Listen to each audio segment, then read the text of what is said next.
is finally over. The FIFA World Cup 2026 is upon us. Mexico, Canada, and the United States of America. 104 teams, 48. 104 matches, 48 teams, and one winner will be crowned champions. Argentina will be defending the World Cup right there in Mexico, USA, and Canada. We have so much to look out for. Like I said yesterday, it's going to be the World Cup edition right here on Dominion Sport, and we have so much to look forward to. The frenzy, the entertainment, the balls, every action, every detail, every analysis right here on Dominion Sport. Once again, good morning to you, and you're welcome to Dominion Television, where we give you premium entertainment, and most especially from the sport desk right here. This wonderful morning, we have the local stories making the rounds from Bayelsa United. Also, we'll be giving you an update from the World Cup basketball and the Super Eagles game that went down yesterday. Also, we have much highlights to look forward to this wonderful morning. I am Paul Abe Toluwanimi, and I'm not alone in the studio this wonderful morning. I have the expert analyst himself, Sanuddin Alimi, joining me in the studio this morning. Also, I have Jessica who will be joining me to talk sport right here on the go. Also, let me inform you that we have an expert analyst who's going to be joining us via the call to discuss the World Cup 2026. All right, let me listen to Nuruddin Alimi. The wait is over. The World Cup is upon us. 2026. Good morning to Oluwanimi. Good morning, Jessica. Good morning to all our viewers. It's nice to be back here, and the buzz is real. We are here 4 years from the last time we saw teams converge for the World Cup, and this is the biggest one ever. We mentioned this 104 matches, 48 teams, 3 countries, and wow, what else should I say about that? And it's just exciting. The colors are lighting up the skies. Teams had their preparation yesterday. Some teams are right there in their respective countries where they're going to participate in the group stage matches. And with all that has happened leading up to this competition, I hope the football that's starting today compensates for all the negatives that we had, and we have a great tournament ahead of us. Beautiful. Jessica, you look at the opening match. We had it in 2010 when we had the first African team to host the FIFA World Cup, South Africa against Mexico. Now the tables are turned, and it looks like Mexico are going to be the one, hosting the World Cup, and also, having the opening match against South Africa. How excited are you?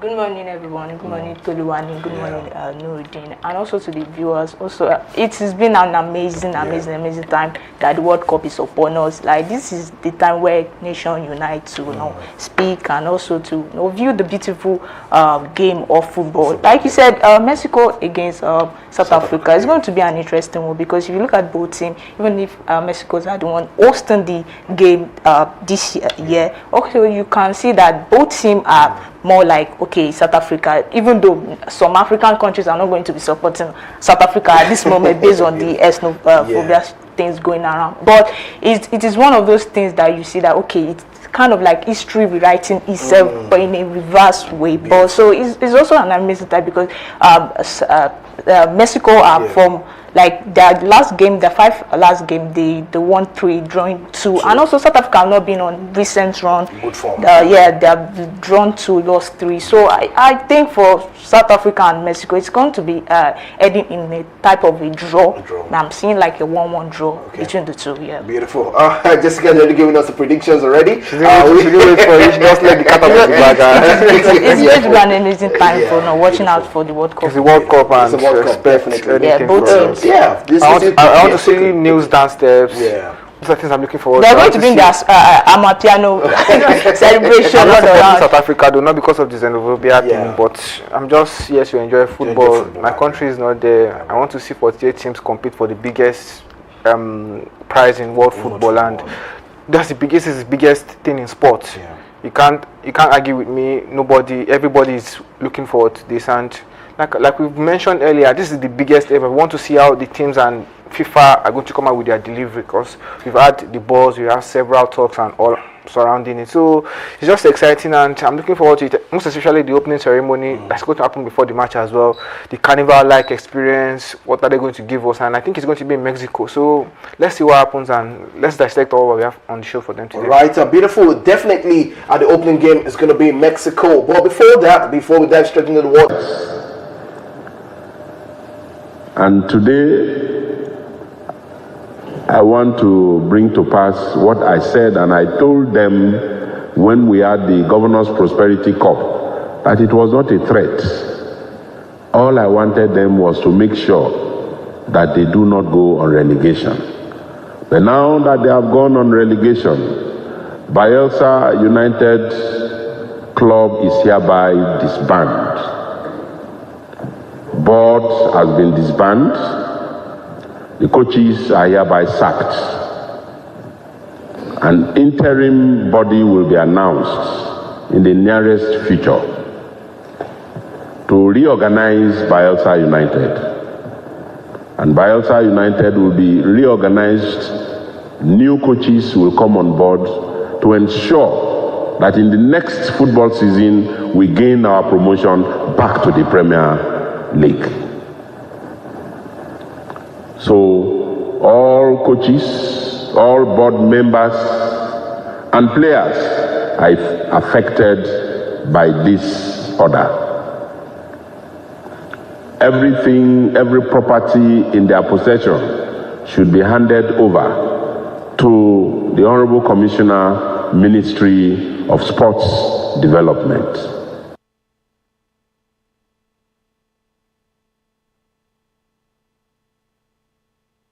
All right, there you have it, Coach. Governor, come on, I was wondering if that was the coach right now.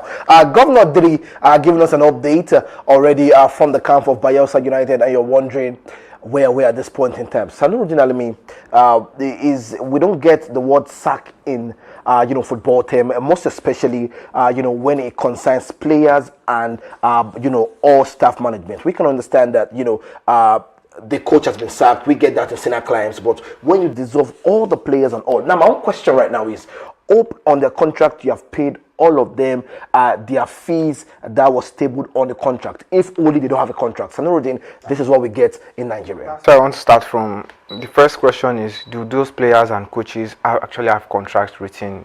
That bind them together. That bind them between it. So if that is not there, then this order or decree, in my own opinion, from the governor is valid, because if you don't have a valid contract with them, you can do and undo. And this is what fans of several clubs look forward to most times and say, okay, the coach is bad, the team is bad, let's sack the whole team, which is not possible in senior clients because of the financial retributions that will come with sacking that bunch of team player and all. But this time around, which I suspect they don't have contracts binding them with the club, so it's easy for the for the owners of the team or the people that are investing in the team, which is the state government in this case, to disband it. But I don't think that's the right way to go, because there's one or two exciting players in that squad which I think they could have made money from if they had contracts. So it still boils down to the fact that these people don't have contract most likely, so it's easy for them to part ways with them and say, we're no more doing business with you, return our properties in your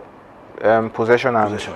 That's good. But I want to ask you, what's the best solution for a situation like this? Now, we understand that it's looking at it from a business side of things. We are spending money, we are doing all of that, but you're getting relegated, and it's not, he also mentioned where they are building a world-class stadium right there in Bayelsa, and all of this is not still ticking the box for them and having to go on relegation. What do you think would have been the best solution to solve situations like this? The best solution is relieve some of those staff of their jobs, pay them their portion of money you're supposed to pay if they have contracts. Then for those players, one or two exciting players you have in the squad, those they have contracts tied to them, sell them and make money from them. You spent money all season long and you're just leaving these players just to go for free.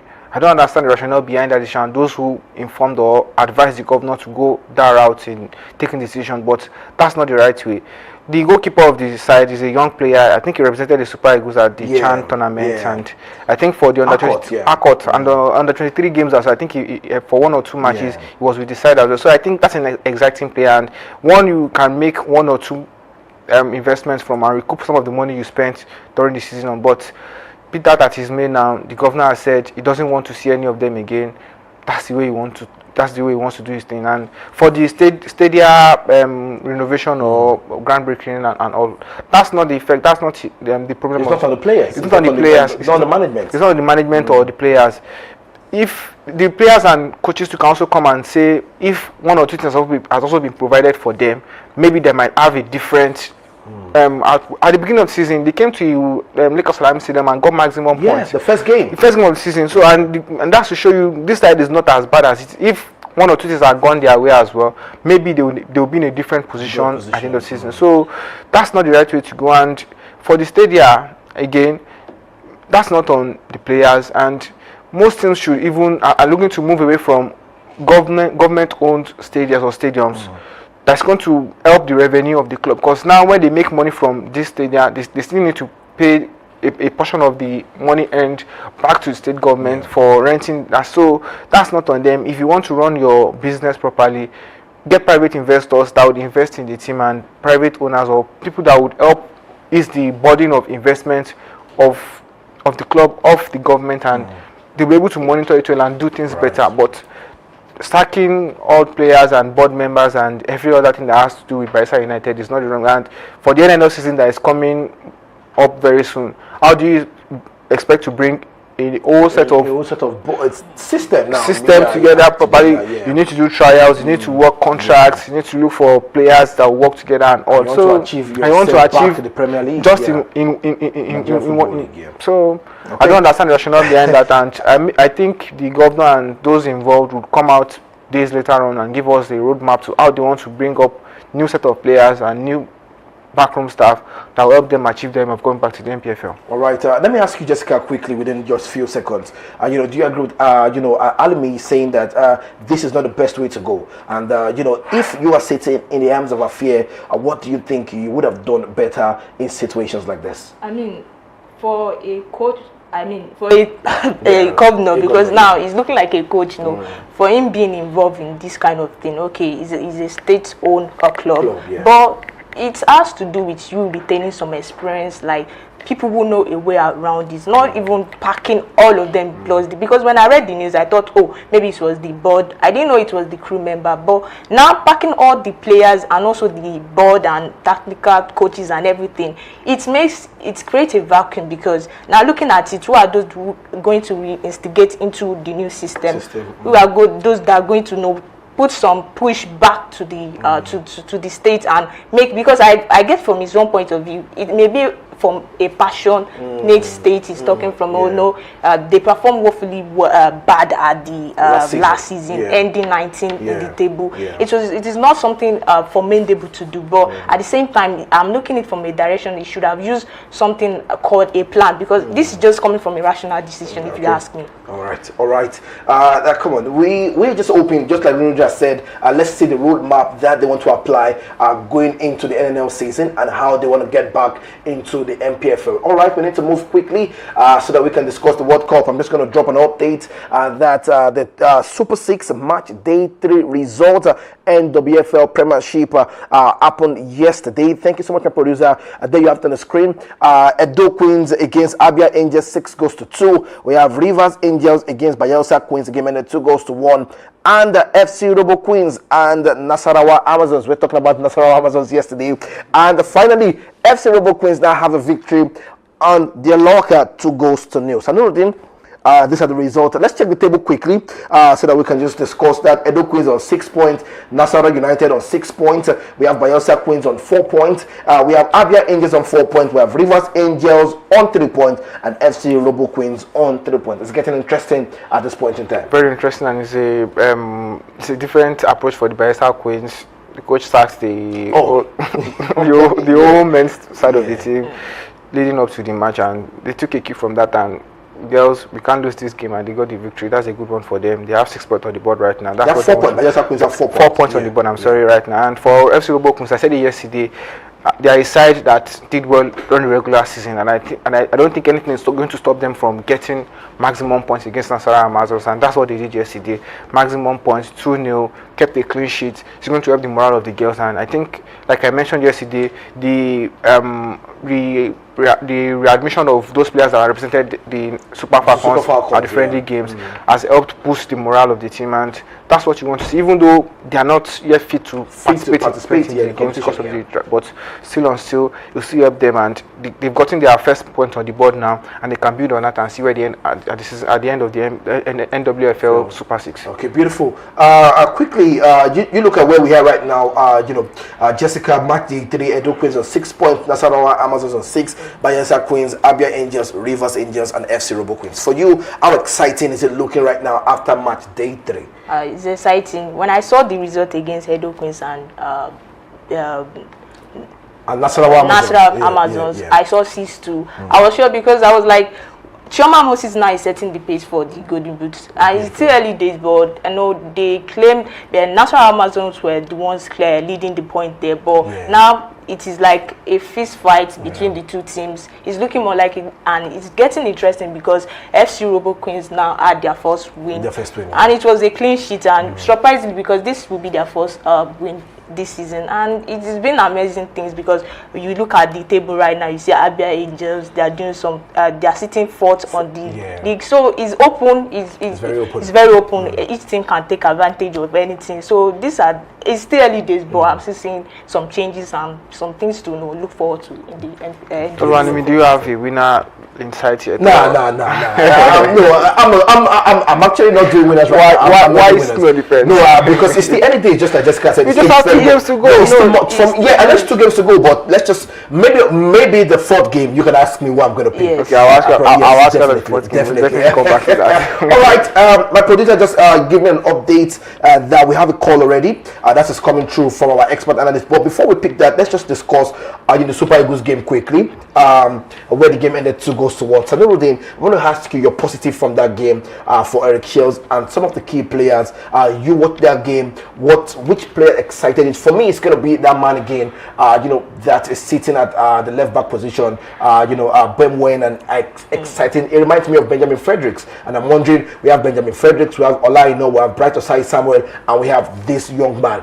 That position is looking exciting as ever. Also, I'm going to give credit to Unandi, of Marseille, and also Akko Adam. But for you, you look at that game, how exciting was it for you, and the positive you could pick from that game? This is a very big contrast from the friendly 4 years ago, leading up to the 2022 World Cup for Portugal, and this time around, Super Eagles went toe-to-toe with Portuguese national team, and this is what we want to see. We want to see improvements, and you mentioned our right back position is now stacked. We have 4 players that can play in that position. That's what you want to see, and the headache you want for your coach.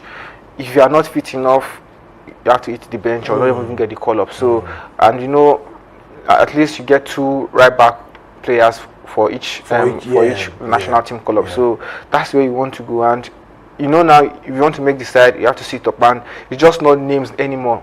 It's your performance. That is getting. There is any new call-ups to the national team, and when they play, they're justifying the call-up from the coach, and nobody's ready to blame the coach and say he brought in a new player just to spite the press and all. That's not working anymore.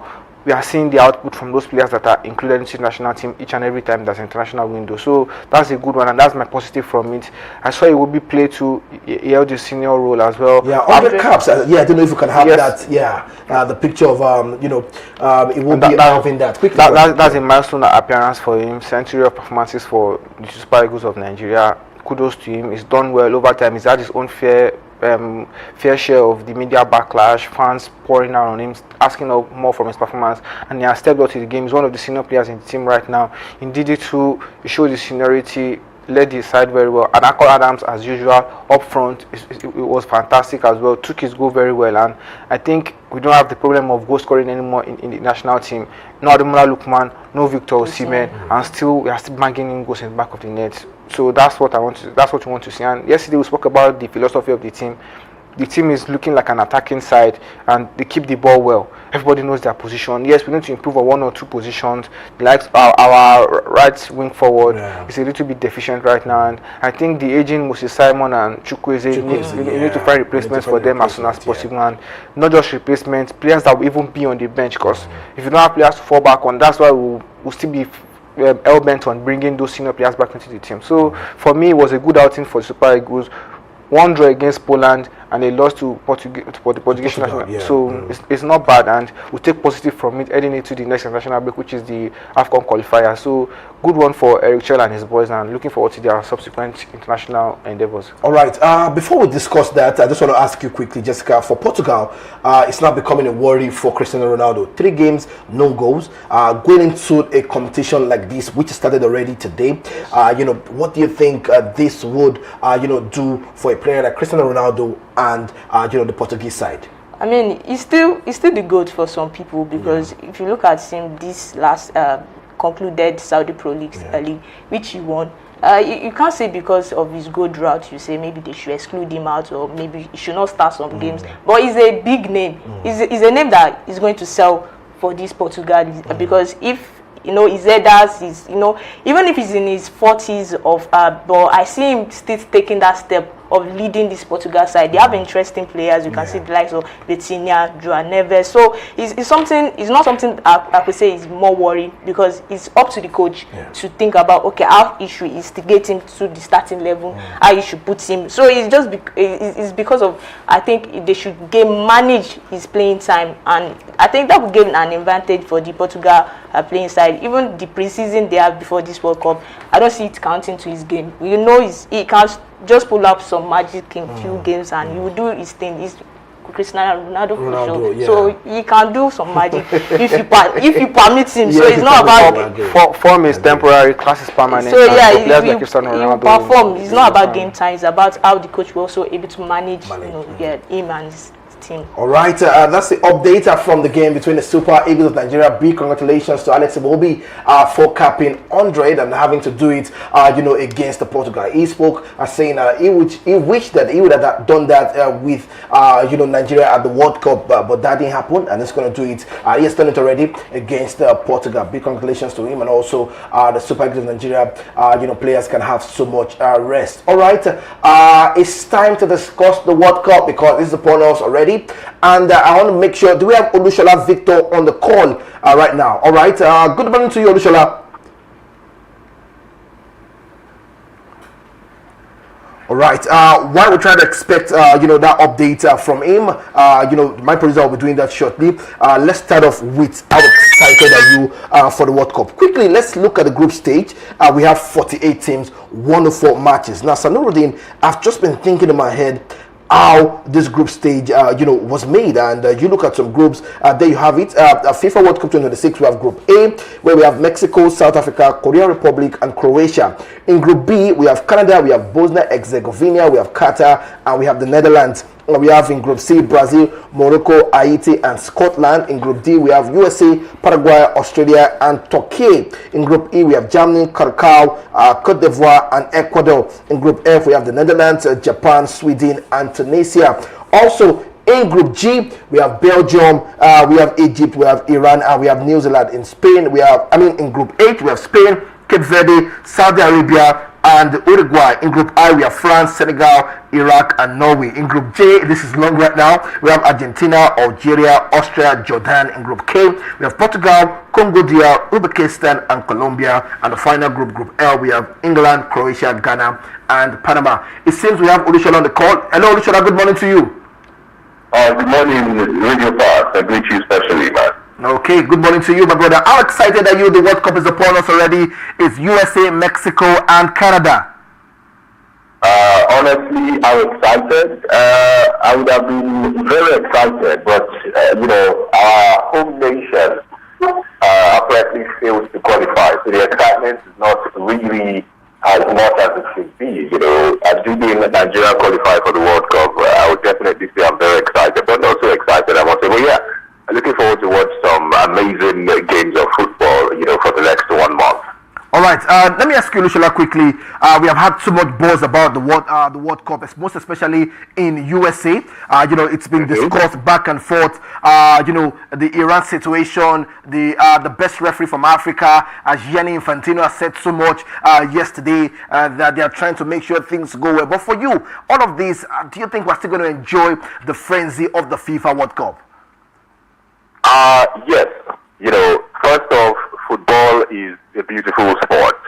The game of football is very beautiful. And the interesting thing about football is, regardless of the conditions under which it is played, you see, the moment the referee blows the whistle for the start of the match, every other thing becomes noise, because what everyone is focused on will be the players.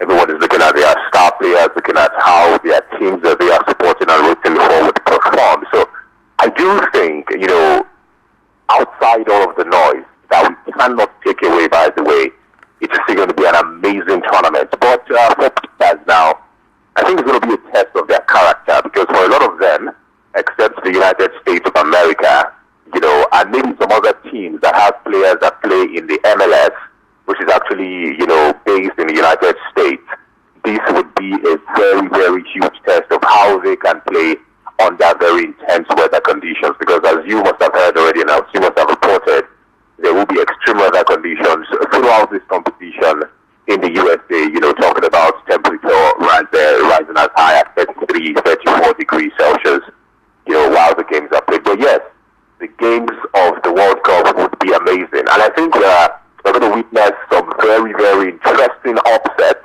I'm saying this confidently because I do feel like some of the World Cup debutants, talking about the 4 countries making their debut at the World Cup this year, Uzbekistan, we have Curacao, we have Cape Verde as well, also being a World Cup debutant, and Jordan.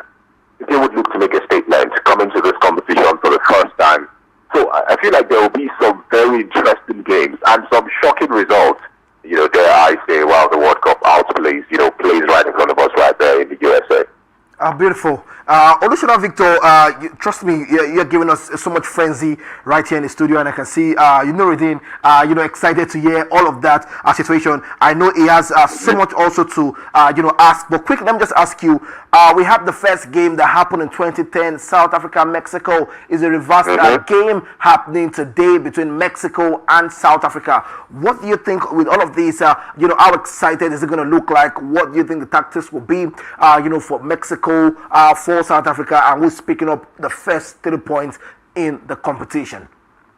Okay, so taking it back to the first game in that World Cup that you mentioned, it was a different ball game then. Mexico wasn't the host of the World Cup, so I expect that, of course. And sometimes there's something very interesting about football, and I like to tell people that history has a very huge role to play in football sometimes. The nerves, the memories, the fact that there is an already existing mindset about a particular team, and how some teams get respected when they are played against, others just get, bamboozled, more like they have nothing to offer on the pitch. So I feel, first of all, in this game between Mexico and South Africa, it will be an entirely different outfield.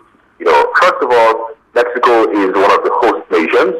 They have a statement to make. They have revenge on their minds, and South Africa, on the other hand, is quite an interesting nation that I think a lot of people should look out for at this competition.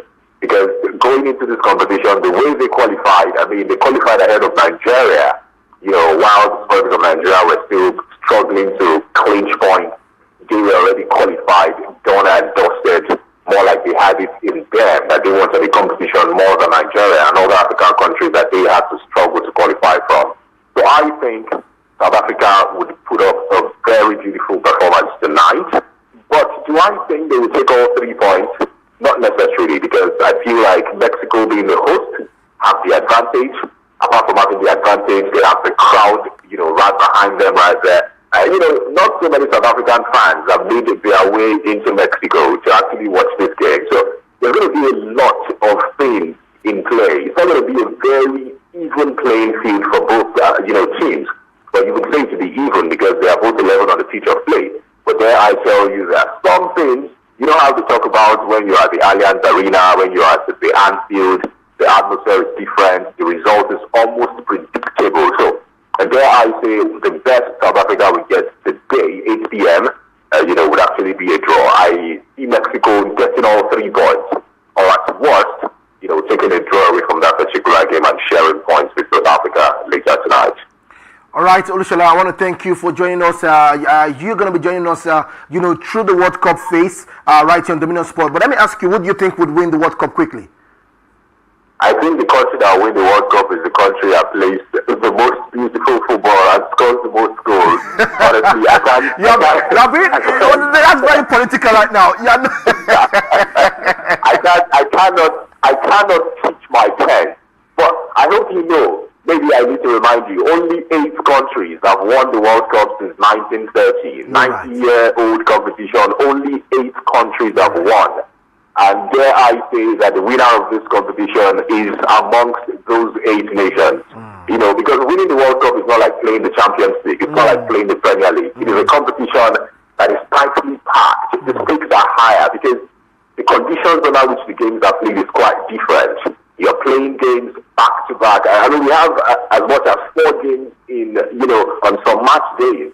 It's within a month. So there are so many things to, look forward to. And these are players that have probably not played together, for the span of 1 year. Some of them have just played a couple of friendly games. Some of their players that have been integrated into the team. So there are so many things to consider when you try to pick the winner. So I think experience will play a very huge role in who wins this competition. But as I said, of the 8 winners so far in the 1920 World Cup, we're going to have a winner come from those 8 teams in this year's tournament as well. All right. Olusola, I want to thank you for joining us this morning. Definitely, we're going to have you, every time when we discuss the FIFA World Cup right here on Dominion Sport. A big thank you to you. Absolutely fine. Pleasure is mine. Thank you for having me. All right, thank you so much. Samiruddin, what an amazing, we are there from Olusola Victor giving us an update back to back. And here we have it, shocked already that just eight countries since the World Cup. Yeah. That and ask you, how many of those 8 countries can you mention have won the World Cup? Brazil, we have Argentina, we have Germany, we have France, we have Spain. The couple, we have Italy. So come on, you try to put me on the spot right now. That's the past maxes out of 8. But come on, yeah, we have it already. It's the World Cup season. It's going to be Mexico, South Africa. Sanuddin, it's going to happen right there at the Estadio Bonamente in Mexico. A capacity of 87,523 fans. And most likely, we're going to have that raising the flags and doing the Mexico wave for Mexico in Mexico. And the referee is going to be from Brazil, Sampiano, refereeing that game tonight by 8 p.m. It's going to be an interesting one, and we've had the buzz. This is what we've all been waiting for. And for Mexico, more than 50,000 of those fans in the stadium would be rooting for them, and it's going to be, they're going to have the home advantage. That's what you want in front of your home fans, and I hope they're able to deliver and make those fans happy. And for South Africa, we just want to see them play good football and represent the African contingent very well. They're the first of the African teams playing this competition. We've mentioned this is a reverse of the 2010 opening fixture as well. So it's going to be all colorful. Both nations are known to have flair and all. The Mexican side from South America, we know them, we know the way they do their things, we know how colorful they are in their green, red and white flag. And for South Africa, the yellow and green flag is going to be flying out as well. In and around there, the cameras is going to pan and help them, and they're going to make the final would need all the help they can get from their fans. So I'm just excited, and I'm looking forward to that big game. And the 80,000 capacity is a far cry from the largest amount of crowd that has watched a football, a World Cup final. I'm hoping for when next we'll have close to 200,000 people in the same space trying to get the result of a football match. So it's just exciting, and opening match, here we go. Here we go. Now, my producer just showed me something quite interesting. Top 10 highest scoring national teams in FIFA World Cup history. And definitely one team that would be ranking would be Brazil, because they featured in participated in all World Cup. 237, we have Germany, 232, not far behind. 152, we have France, 136, we have Italy, 128, we have Spain, 108, we have England, 104, we have the Netherlands, 96, Uruguay, 89, and Hungary, 87. Surprising to have them there. Quickly, Jessica, for the first time in FIFA World Cup history, the tournament opening fixture is a repeat from the last edition. Mexico, South Africa battling it out again exactly 16 years after the 1-0 draw in Johannesburg in 2010. And let me inform you that holding the record for the most matches played in World Cup history without ever lifting the trophy is Mexico, 60. There you have it. I want to ask you the tactics that these two managers would love to employ for this game tonight. For me, the two managers should not look at, okay, this being the opening competition match.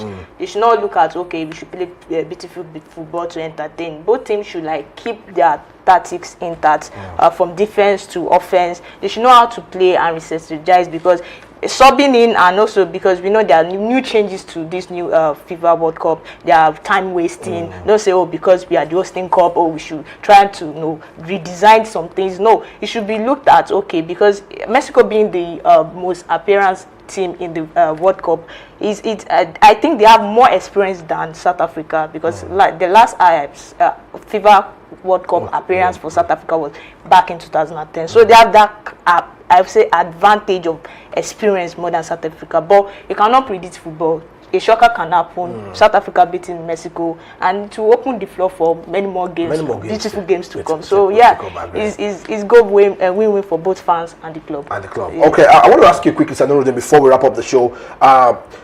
Would you think would actually tick the box for these teams? Now, I'm looking at the predicted lineup. I'm having one man at my front right now, Raul Jimenez and Leon Foster. Also in the midfield position, you have Alvarez for Mexico, and one man is Mokoena of South Africa. How important are these players for a game like this? A very important player. You mentioned Raul Jimenez. Surprisingly, he made a move from Fulham to Wolves, and in the championship for next season. But that's when the World Cup ends. But in this game tonight, it's very important. We know about his goal scoring skills, how prolific he is for Mexico and for any side he plays for. So it's going to be an important player. And for Mokoena, we've seen what he does in number 8 jersey for South Africa. We've seen what he does. Is very important in the midfield in controlling the pace of the game for the South African side, and is one pivotal player whose presence in the out of the midfield for South Africa is going to help them coordinate the game, help them create chances, and probably get 1 or 2 goals, and maybe from the set pieces he can do 1 or 2 things for them. So like I mentioned, Raul Jimenez, for his goal scoring chances, if you can get the chances to him, he's going to get those goals that you want from him. He's prolific, just like that, and he's a very strong player. His presence in the out of your opponent's defense is going to be a very good one, both from set pieces, even from open play. So you need to stick with the player like that and get your chances to him. And for Mokoena, South Africa need to get the ball to him. He's the mastermind behind them, creates the chances for them, and from set piece positions, so he can do 1 or 2 things. And this World Cup is going to be decided by set pieces as well. We saw what happened during the football season, so a lot of teams will work on that. And because it's a 1-month tournament as well, teams rely on set piece formations just to get important games, because there are no times to train for tactics and all, moving around players and all. So that's going to be very big one to look forward to. So Mokoena and Raul Jimenez for Mexico, and we have a game on our hands. All right, beautiful. We're going to wrap up the show right now, but you can drop your predictions ahead of this big game by 8 p.m. right there in Mexico. The World Cup is upon us. It's going to be Mexico and South Africa.